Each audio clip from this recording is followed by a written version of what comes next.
My name is Lee Smith, also known as Mad Cartographer. I am going to show you how I have set up my version of RealmWorks to keep track of available items, how they are able to purchase them, and set prices and availability.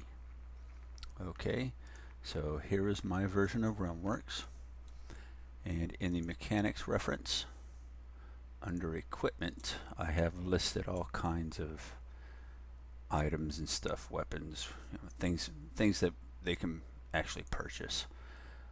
Just so you can see the way I kind of set up each one. Gives the item a brief description and a picture. You could also look at, and I'm going to actually be showing you weapons, so let's actually just kind of stick with that. Same thing.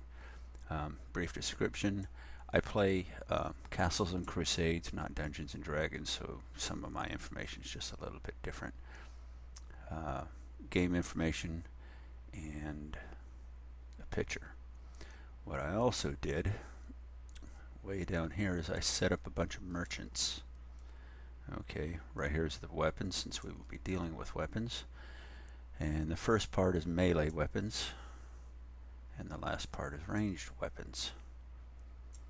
Alright, and I have them set up by cost, cheap, normal, and expensive, and then the availability, the same thing, cheap, normal, and expensive, and I'll show you how that comes into play.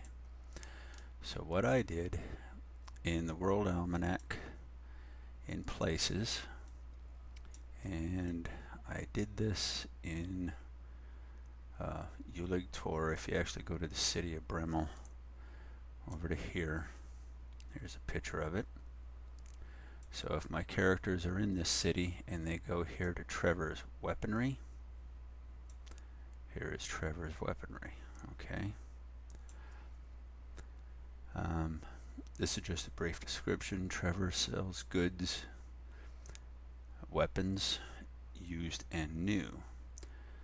So what I did was cheap is used, normal is new, and if you click this goes back to the mechanics reference for the weapons. So we know he can buy cheap and new, so he could purchase anything right here. He cannot purchase anything here. He could only purchase new equipment from here, and it gives the price. This gives the availability. So it makes GMing, at least I think, easier, rather than having to go to Trevor's weaponry and create a list for every single shop that you have in your realm. This kind of keeps it all in one neat place. All you have to do is link it to whatever it is that you're going to be selling, in this case weapons, and list what items they can purchase. So that's just my way of doing it. I'd love to see your comments. I'd love to see how other people are doing this. I hope this was helpful for you. Thank you. Bye.